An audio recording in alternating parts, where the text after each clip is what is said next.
on 2020 on ID.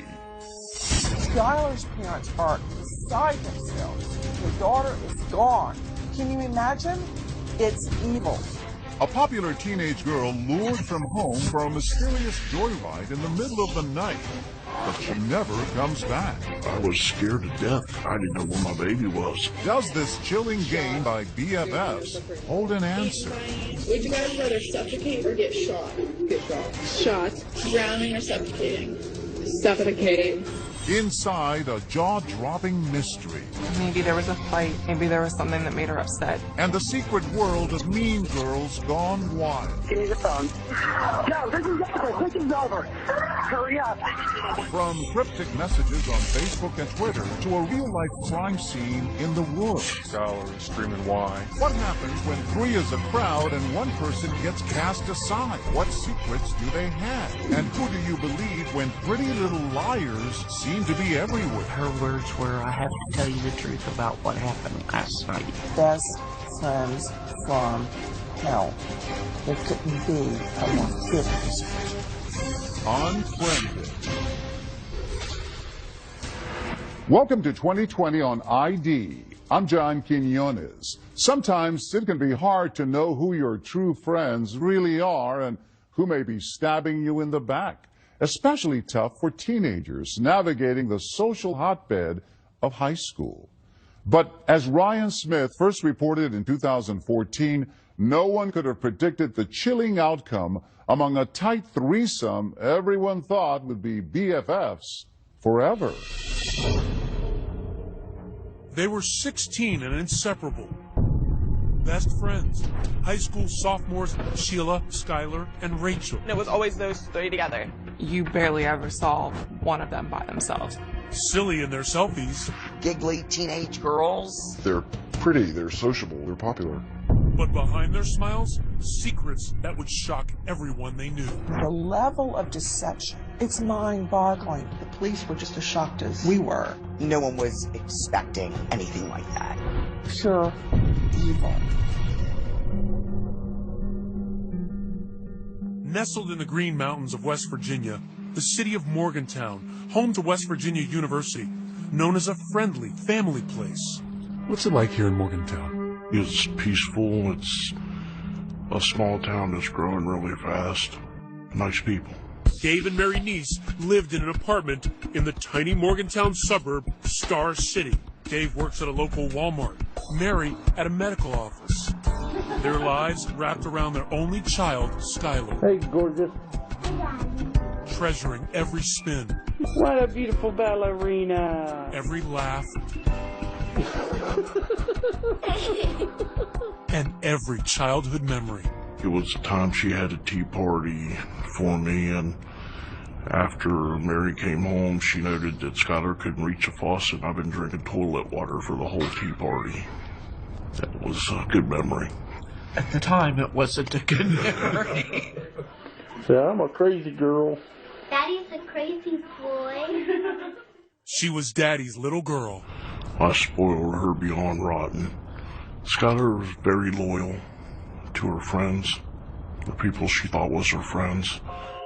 When Skylar was 8 years old, she met another spirited child with whom she developed an instant bond. Her name was Sheila Eddy, and they became thick as thieves. If they weren't together, they were on the phone together. And that's literally 24 hours a day, I'm serious. It was always, you saw one of them, you saw the other one. What was your relationship like with Sheila? Wants to turn away. She's like a part of our family, she really was. I mean, just like one of our kids. The living burns. As a teenager, Skylar had a 4.0 GPA, a part-time job at Wendy's, and an active social life. In their freshman year at University High School, Skylar and Sheila meet the striking redhead Rachel Schoaf. Rachel was the new girl. She had access to people and things like popularity, money, social status, and they seemed to bond instantly. Their duo becomes a trio. Kelly Kearns was close to Rachel. She called me her cool aunt. She was like a daughter to you? Yes. Kelly says Rachel was charismatic, popular, and talented, cast as the lead in the school play. What was she like on stage? She was a natural. On Rachel's 15th birthday, Rachel introduced Kelly to her new best friends, Sheila and Skylar. Here they are that night. They were two adorable little girls smiling up at me, just looking so angelic. But that vision of angels would soon be shattered. July 5th, 2012, Skylar finishes a night shift at Wendy's. Skylar walked through the door and gave her mom a hug and said, "I love you, Mom." She hugged me and said, "I love you, Dad." She went to bed. The next day, Dave and Mary go to work. But when he returns home that afternoon, Skylar's bedroom door is still closed. I knocked on her door. There was no answer. So I said, "Sky, come on, you gotta get up." And I still didn't get an answer, so I opened the door. I looked down at her bed and it hadn't been slept in. And it scared me. So I immediately called Mary. She said, "She's not home," and I said, "No." Concerned, his next call, Sheila. She answered on her first ring. I said, "You got any clue where Skylar is?" She said, "No." I said, "When's the last time you talked to her?" She said, "Last night about midnight." Looking for clues in Skylar's bedroom, Dave discovers something out of place. When you came in here that day, describe what this looked like. The screen was gone completely, and I found it in her closet, and the window was open about that much so she can get her fingers out and lift it back up. I found a bench right here. Outside the house, Dave points out where he saw a bench, a way for Skylar to climb back into her bedroom. Then I knew, oh my God, she snuck out last night and she's not home. And then I started freaking. It's now 4 p.m., and it's time for Skylar's next shift at Wendy's. Skylar had never missed work, but today, she's a no-show. Wendy's called and said, "Hey, is Skylar coming to work today?" And I said, "Oh, Jesus." Mary said, "Call 911. Long County 911, do you have an emergency? I have a 16-year-old daughter who apparently snuck out of her room last night. She has not been home, hasn't went to work, can't get a hold of her from any of her friends. I am scared to death. Has she done this before?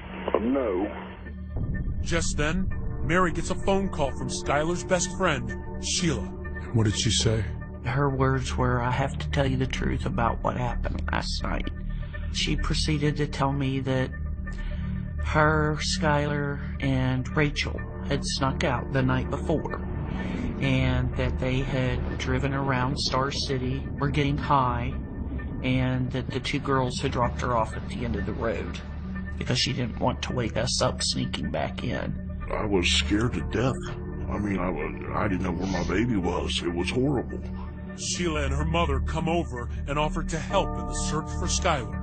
We immediately went looking for her, gone door to door, and we couldn't find her. But then, Mary remembers what will become a major key to finding Skylar's whereabouts. Mary said, "Oh, what about the surveillance? We got surveillance at our apartment." Their surveillance camera, intended to capture intruders, instead reveals this grainy image of that night.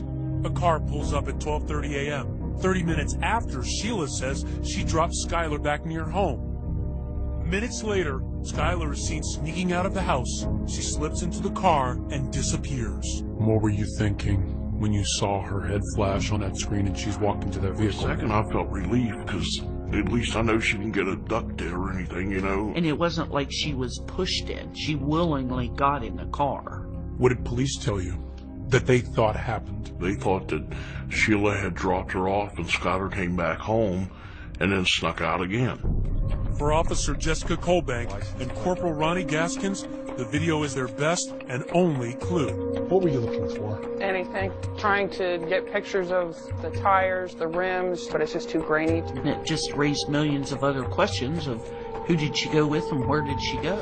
Next, a father frantically following every lead. I'd jump in my car and fly to the place they thought they saw Skylar. I'd go down to the supermarket and scream her name. What happened to Skylar? Everyone has their own theory. I thought something happened at home. She wanted to get away. Got drunk and fell and hit her head. Somebody maybe followed her home. Somebody's just too scared to tell us what really happened. Stay with us.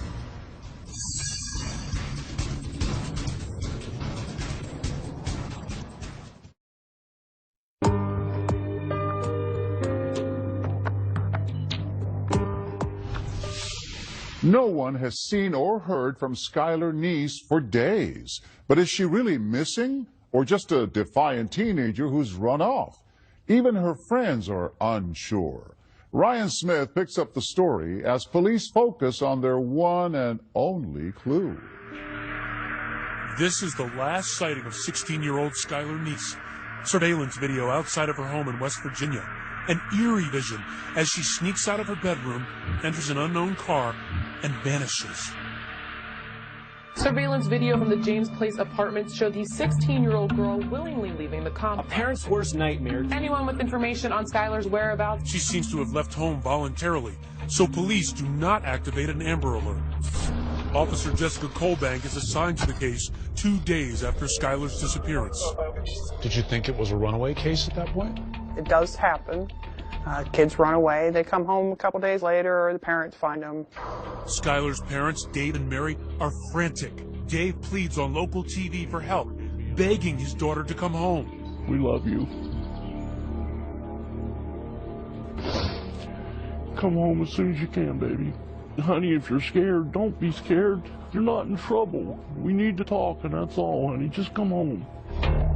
Each time they get calls with possible Skylar sightings, they rush into action. I'd jump in my car and fly to the place they thought they saw Skylar. I'd go down to the supermarket and scream her name. I mean, everywhere they thought they saw Skylar, we were there. Skylar's friends were worried, but hopeful. Morgan Lawrence has known Skylar since they were 3 years old.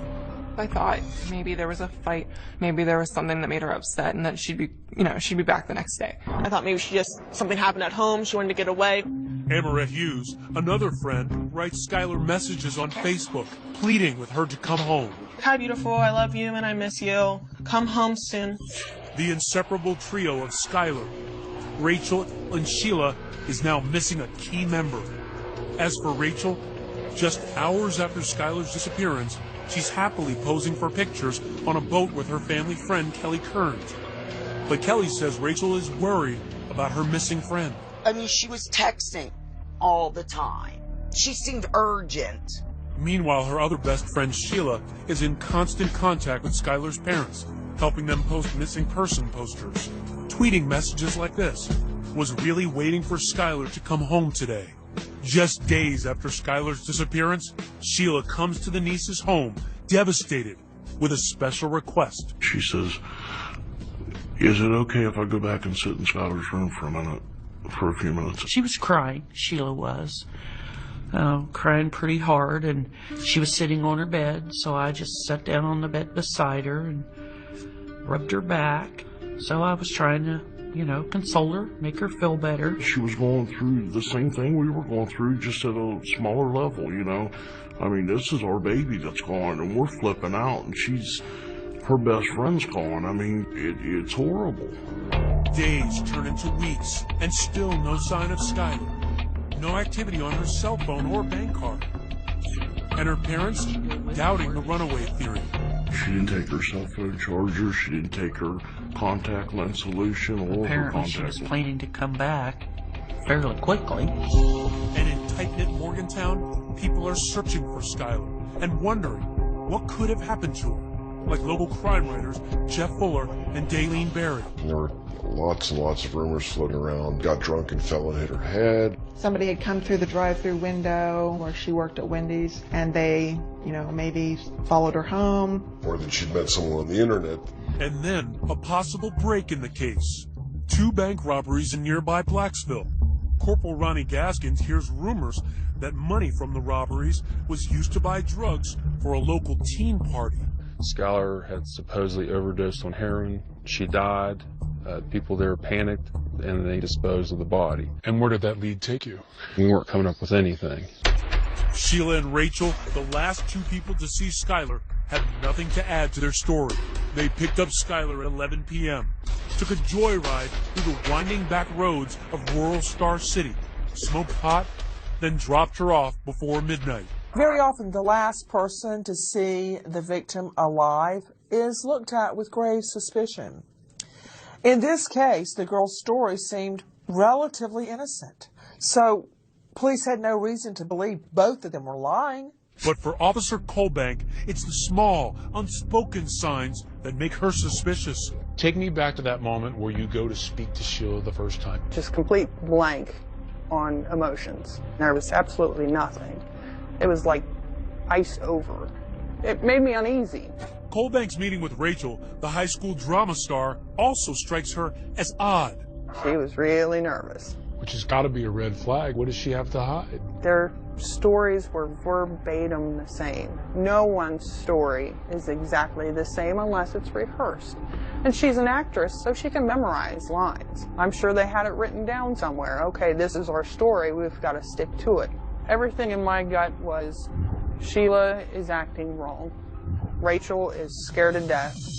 But police don't know what Rachel and Sheila are hiding, or why.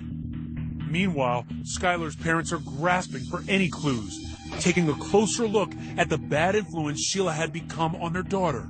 Sneaking out at night, you know. Found some marijuana in Skylar's pocket one time. Here it was Sheila's. We didn't like the way Sheila acted a lot of times, but being she was Skylar's best friend, we kind of overlooked it. It's becoming clear that the smiling face of Skylar's BFF was just a facade. You started interviewing people about Sheila.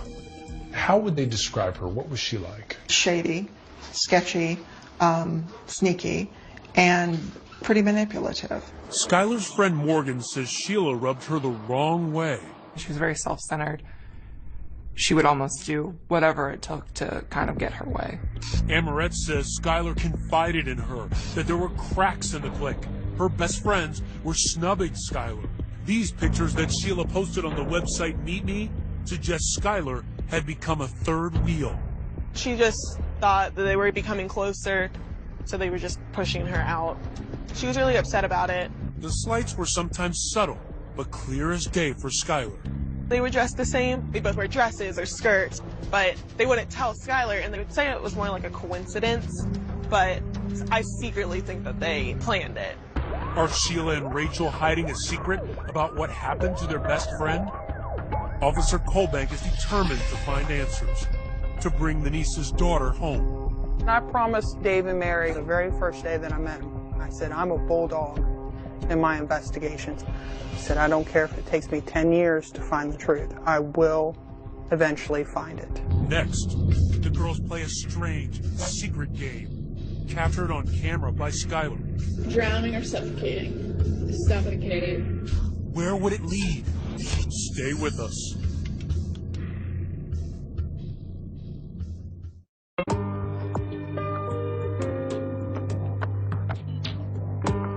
As days turn into weeks, the search for missing teenagers Skylar Neese has intensified. But with no signs of activity on her cell phone or bank card, police are beginning to think they're dealing with something far more sinister than a runaway. Ryan Smith picks up the story. Police have begun to suspect that Sheila and Rachel, best friends of missing 16-year-old Skylar Neese, are lying about what happened the night she vanished. The first red flag? Tension in the relationship. Officer Jessica Colbank pours through Skylar's old Facebook and Twitter posts. What she finds sets off alarms. You could tell she was mad at someone. In the weeks before she vanished, Skylar had posted angry messages. There's just something about you I can't stand. People can be so mean for absolutely no reason. Hope you don't expect me to give anymore. Hashtag bye. And the final tweet she wrote, sent 10:48 p.m. the night she disappeared. You doing like that is why I will never completely trust you. She didn't trust someone. That was the issue. And perhaps the most suspicious posting by Skylar, this strange game among best friends. Sheila asks Rachel and Skylar how they prefer to die. Would you guys rather suffocate or get shot? Get shot. Shot.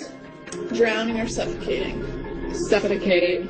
It's almost the same thing. I know, but it's not. And when police review Rachel and Sheila's cell phone messages after Skylar went missing, they note a curious absence. There was no mention of Skylar whatsoever. It was very odd. I mean, just based on, seeing Sheila's computers and her electronics, it's as if she just erased it from her mind forever.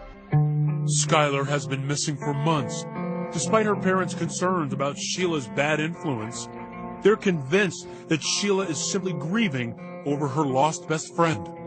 Even as the police are saying to you they've got some suspicions about Sheila, you were thinking, hey, back off of this girl. I even told him, I said, will you please leave her alone? She's going through enough. I said, those girls have just lost their best friend. Will you chill out on her for a while? What the nieces don't know is that Gaskins and the FBI, who have taken the lead on the case, are finding actual evidence of the girls' deception. Sheila and Rachel told police their joyride with Skylar was contained to the Star City area. Desperate for clues, police scoured surveillance video from local businesses. It paid off. This video captures Sheila's car at 12:39 a.m. heading north, away from Star City. That was the first variation in their stories, is where they drove around. And there's not just video. Cell tower pings from that night placed them in the backwoods town of Blacksville. That just blew their whole, oh, we stayed in Star City. You're 45 minutes away from where you're saying you're at. You can't do that. You're not Houdini. So you say, aha, we have this information. What happens when you speak to Rachel and Sheila? They changed their story to fit, oh, sure, we were in Blacksville. I forgot that. Oops. We didn't want you to know that because we were supposed to be home already. Their carefully rehearsed stories are now mismatched. Sheila, the high school drama queen, claims Skylar didn't join them for the ride to Blacksville. But Rachel, the high school drama star, says she did. They're starting to differ, at least from Rachel's perspective. It sounds like the actress is starting to forget her lines. Oh, yeah. She had to come up with her own lines. And that's where she really started tripping up. Once you start seeing inconsistencies in a story, it's all over. The person's lying. And then you must ask the question, why would they lie? Sheila is adamant that her version of the night's events is true. She volunteered to take a polygraph. What did that say to you? Arrogance. I think she thought she was smart enough to outsmart a machine. So she took a polygraph, and what happened? Failed miserably. Rachel also agrees to take a polygraph, but en route on the day of the test, she's scared, jumps out of her father's car, and flees. She jumped out of a moving vehicle to avoid it. If you haven't done anything wrong, why won't you take this test? Now, armed with surveillance video and cell phone records that prove the girls have been lying, police tell Dave and Mary Neese that Skylar's best friends have a secret. At that point, we knew they had to know something. So we pushed. Your mission is to try to get their secrets out of them. Exactly. Asked them to come over, and I said, okay, help us. You know, if you're afraid of somebody, I promise you they'll never get to you. The nieces start posting about karma on Facebook, writing that the girls need to tell what they know. Yeah, we hounded them pretty good. Yeah, we did. Their friends at school had picked up on it. Classmates and even strangers are putting pressure on Sheila and Rachel. Anonymous tweets like this one. Pretty little liars keep on lying. So the town was starting to get suspicious. There was a social media campaign building. They were harassed by a lot of different people online. They were called murderers. You could tell that the tide had turned and people felt like they were somehow involved, or if nothing else, they knew and they needed to come forth and say. And people were outraged that they weren't doing that. So they could put a lot of pressure on that police could not put on. Definitely all eyes were on Sheila and Rachel. You know, you can't be part of the trio and not have any clue what's going on. Kelly Kearns, close friend with Rachel and her mother, hears the rumors that Rachel is stonewalling police.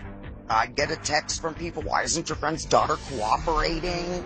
So I'd send Rachel a text, what the heck are you doing? Even those closest to Rachel are wondering, what is she hiding? He said, was Skylar alive when you left her? Yes. We didn't do anything to her. I think that in this situation, you cannot lessen the importance of peer pressure. Rachel seems particularly affected. As the lead in that year's school play, she is accustomed to adulation. It's like she was getting booed in a performance. It's that type of level of ostracizing her. She couldn't handle that. It seemed like Rachel was really losing it in terms of she was crying a lot at school. Kids saw that. And it wasn't crying for Skylar, where's my friend?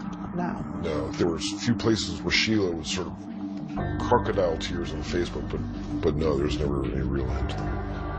One night, almost 6 months after Skylar went missing, Rachel cracks, apparently having a nervous breakdown. Her mother calls 911.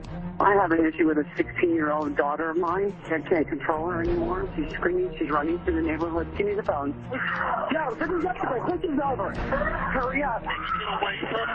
Oh, God. She just gave me a block. Oh, God. Hurry up, please.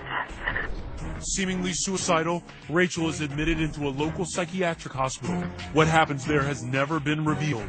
But immediately upon release, Rachel is driven directly to meet with police.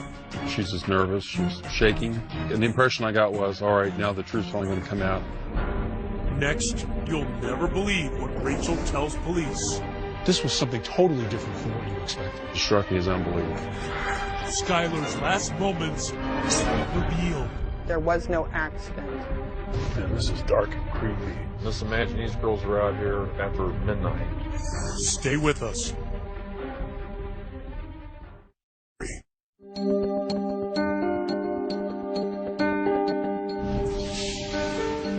University High's leading lady, Rachel Schoaf, is not able to keep up the act anymore. 6 months after the disappearance of Skylar Neese, Rachel's abandoning the role of heartbroken best friend and going from a psych ward straight into the interrogation hot seat. She was nervous, she was shaking. She's finally about to come clean to police about what really happened to her 16-year-old BFF. It was a plot twist no one saw coming. The first words out of her mouth were, "We stabbed her." This was something totally different from what you expected. It took us a minute to kind of settle down. Okay, what do you mean you stabbed her? Rachel tells Corporal Ronnie Gaskins she and Sheila began plotting to kill Skylar months earlier during science class. They were joking how they would dispose of a body. Then it got more sinister. We need to figure out how we're going to kill her. They don't know how to use guns, so they would use knives to stab her. The students said, they thought they were joking. They did know for sure that they didn't like Skylar by how they talked about her. So one of them even warned Skylar, and Skylar blew it off after confronting them. Rachel wanted Skylar dead now because, get this, she was about to leave for church camp. So one midsummer's night, she and Sheila gathered some critical tools: a shovel, paper towels, bleach, wipes, a change of clothes, and kitchen knives. And they arranged to meet with Skylar. Remember this grainy surveillance video? Police couldn't make out the car. Turns out it had been Sheila's all along. 12:30, they arrive at Skylar's house, the knives hidden in their hoodies. 5 minutes later, Skylar emerges. They drive out of Star City, past Blacksville, and across state lines to Pennsylvania, and into the woods of a town called Brave, where Skylar is about to face the fight of her young life. And they're driving on this road that we're on right now. Yes. And Skylar's in the backseat having no idea what's about to happen. She has no clue. Gaskins takes me back to the murder scene. Man, this is dark and creepy. Just imagine these girls are out here after midnight. And recounts what Rachel confessed. All three girls exit the car, and they walk down this road. The girls find a grassy area to sit and smoke marijuana. Skylar gets up and starts walking back to the car to get a lighter. That's when they execute their secret plan. Sheila and Rachel get up behind her and count. 1, 2, 3. And on 3, that was the time for them to start stabbing Skylar. Right here, Skylar is being stabbed by her two best friends. Yes. Skylar takes off running, with her two friends giving chase. Rachel tackles Skylar, and the pair continue to repeatedly stab their BFF. And according to Rachel, Skylar is screaming, "Why?" And then they try slitting her throat because they had read that it would kill her quicker if they cut her jugular. The plan was to bury her, but the ground was too hard. So instead, they drag her body to the side of the road and cover her with branches, rocks, and leaves. They don't even bother to really conceal her. They change into clean clothes, they wipe down the car, and they left. Like nothing happened. This was calculated, planned out, thoroughly thought of before this night. The perfect murder plot. Everything planned to the T. But why? Her only answer to that was, we just didn't like her. What do you mean you just didn't like her? We just didn't like her. Well, why not? Did you ever get the sense with Rachel that she was really remorseful? She seemed to be relieved that the truth has been told. She doesn't have to hold it in anymore. It's not eating at her anymore. Shockingly, even though Rachel confessed, Gaskins doesn't arrest her. We had no body. We had no physical evidence. I mean, we had all this circumstantial evidence, but we needed something more concrete. And there had been no cracks in Sheila's armor. So to try and nail her, that night, police put a wire on her friend Rachel, hoping Sheila incriminates herself. Sheila doesn't take bait. Instead, two killers take this smiling selfie together. Sheila tweeting, "Finally got to see Rach." Then, a break. Police think they have an ace in the hole, linking Sheila to the murder. They find traces of blood in her car. We had to do a DNA confirmation. Meanwhile, Rachel continues to give critical details to police. Details Skylar Neese's parents so desperately await, like the location of Skylar Neese's body. In this area right here is where we were able to finally locate Skylar's remains. She was 1, 2, 3, 4, 5, 6, maybe 7 steps away from the road. Back in Star City, the Neese family is holding a vigil on what would have been Skylar's 17th birthday. They are finally told the news they've been dreading. Skylar has been murdered. I was outraged. I was a mess. All these emotions running through my head at once. The search for Monongalia County teenager Skylar Neese is over. Skylar was our world, and now she's not here. Soon the news breaks publicly. Father, we thank you for joining us here today. But not the identities of the killers. And immediately, Sheila Eddy takes to Twitter to join the chorus of grief. Worst day of my life. The pain is real. And rest easy, Skylar. You will always be my best friend. At the same time she is pretending to mourn online, Sheila is brazenly taunting police, tweeting messages like, "Wonder if there's a Law and Order SVU where they don't figure it out." And "We really did go on 3.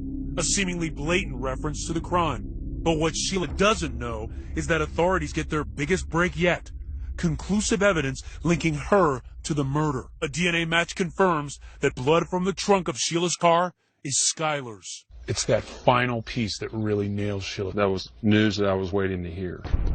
Finally, with enough evidence to arrest Sheila, Gaskins closes in and tracks her to the Cracker Barrel, where she is having breakfast with her mother. I just want to be able to get her right then and there, get her into custody. It's a race against time at this point. Right. We're not just dealing with a 16-year-old girl. This is a cold-blooded murder.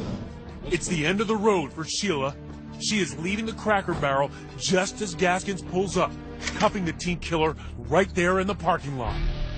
I advised them she was being charged with the murder of Skylar Neese. What did it feel like for you to finally arrest Sheila? It was just an amazing feeling. It's also a huge victory for that young cop who wouldn't quit, Jessica Colbank. Elation.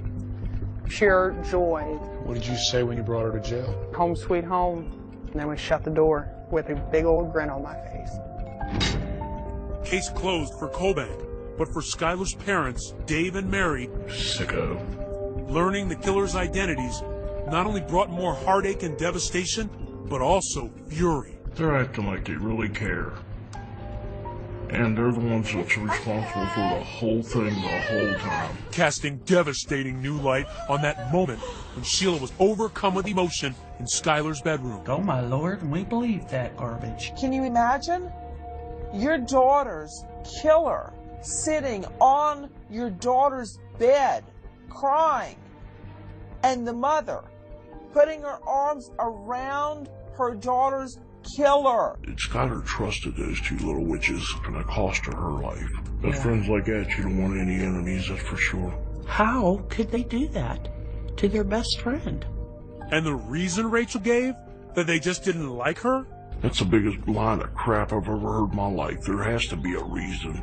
You don't do stuff like that for no reason. When we come back, the real motive? Was Skylar hiding something about her friends? Did she know too much? Skylar knew stuff about him that they didn't want out. Her secret diary revealed. Stay with us.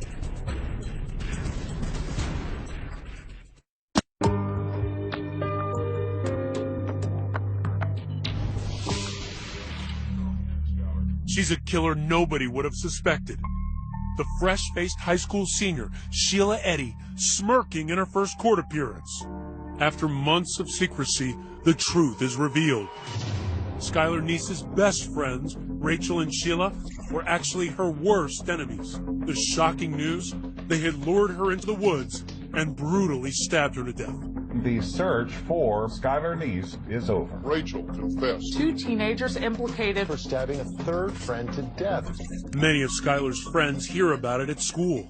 It devastated me. I actually had to get up and leave class. If you don't want to be friends with someone anymore, you just delete them on Facebook. Like, you don't go and get rid of them. Kelly Kearns has known one of the killers, Rachel, since the day she was born, considering her like a daughter. When someone tried to tell me that they stabbed them, no way in heck. You couldn't believe that was your Rachel. You can't tell me these girls stabbed her. And it wasn't until I opened the paper when I saw guilty and her picture. Today, looking at the photograph of Rachel, taken just hours after she murdered her friend, Kelly is floored by that smiling face. What strikes me about this picture is I don't see anything on her face that reflects what she did. It just makes you feel, you know, what'd you miss?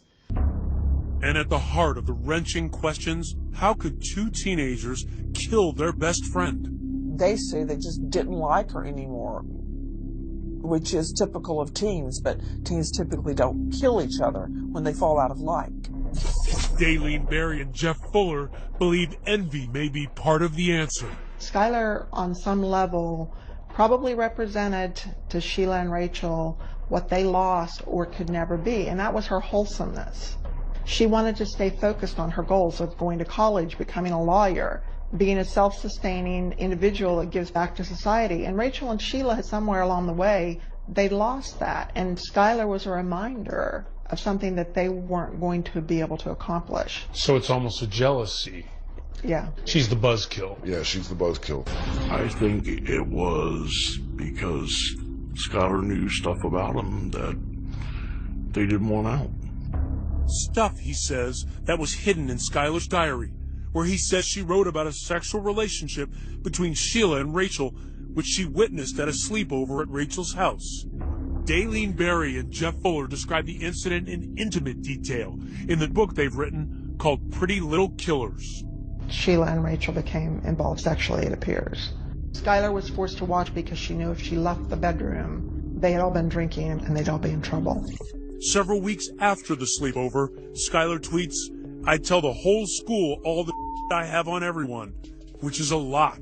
Hashtag, if I could get away with it. Then, 1 month before she is murdered, there is another tweet from Skylar. "Just know, I know." Rachel and Sheila had formed some type of a sex relationship that they believed Skylar knew about it and would ultimately tell everyone. But the nieces say that Skylar never would have acted on the veiled threats. She had a lot of gay and lesbian friends. It didn't bother her. Now, she didn't care if you were pink, purple, yellow. That was just Skylar. Why do you think they killed her? For the thrill of it, to see if they could get away with it. I feel that they had a strong dislike for Skylar, so it's fitting they stabbed her in the back. A year and a half after the murder, Rachel faces justice. She pleads guilty to second-degree murder, a lesser charge based on her cooperation. Finally, in court, she directly addresses the Neese family. I'm so sorry. I don't know if there's a proper way to make this apology, because there are not even words to describe the guilt and remorse that I feel each day for what I've done. The person that did that was not the real me, not the person I am, not what I'm made of, and not what I believe in. Rachel's mom weeps as she listens. Again, I'm so sorry, and I pray each day for everyone involved, and I pray each day for forgiveness. She can take her apologies and everything else and sit on them because that's about what they're worth to me and my wife. She has done nothing but make our lives a living hell since this day one. And she's sorry because she got caught. That's the only reason she's sorry. She was crying, she was emotional. You didn't think that was remorse? To me, that was her final act in front of an audience.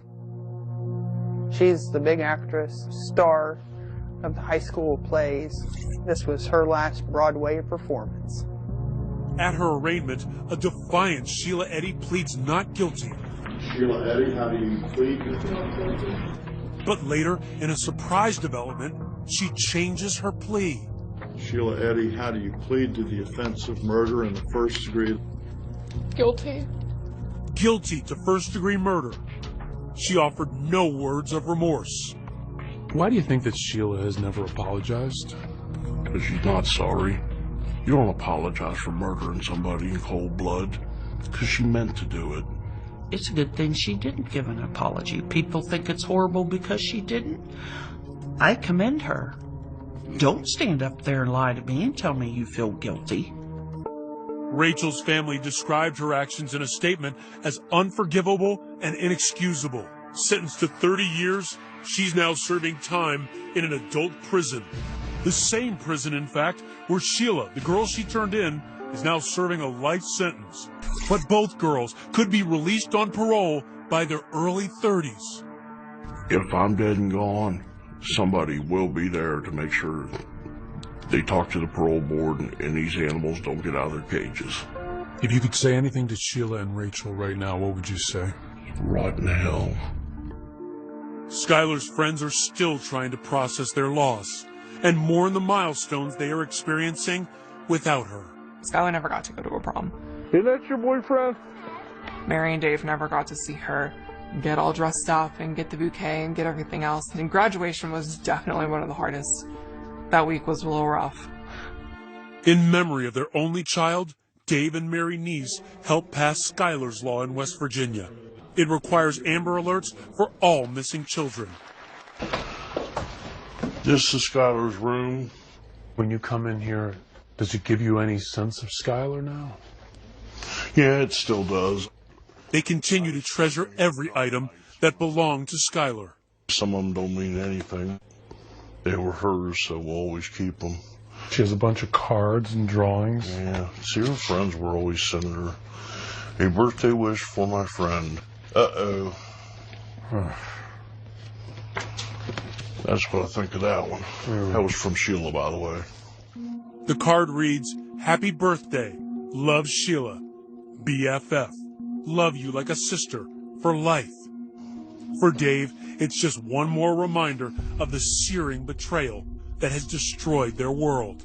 Because of that outward appearance, people don't want to believe they're capable. I still to this day have people say, there's no way, it's just those two girls. Yes, it's those two girls. This crime, to me, is one of those crimes that go down in the books as truly evil. Best friends from hell. There couldn't be a more fitting description. Today, on a hidden road, deep in the woods of a town called Brave, there is a silent shrine. They say this is pretty much where she was found. The site of Skylar's murder has been transformed into a memorial. On this visit, a stranger had written a note to Skylar. This one says, "Rest in peace, sweet Skylar. Soars the angels." Baby, I'm so sorry.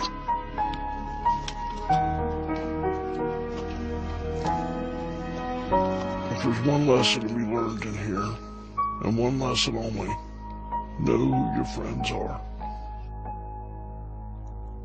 Dave and Mary Neese moved from the apartment building where they were living. They say it's just too painful to remain where Skylar once lived. As of 2015, Sheila Eddy and Rachel Schultz both remain in the same prison. I'm John Quinones. Please join us next time for another edition of 2020 on ID.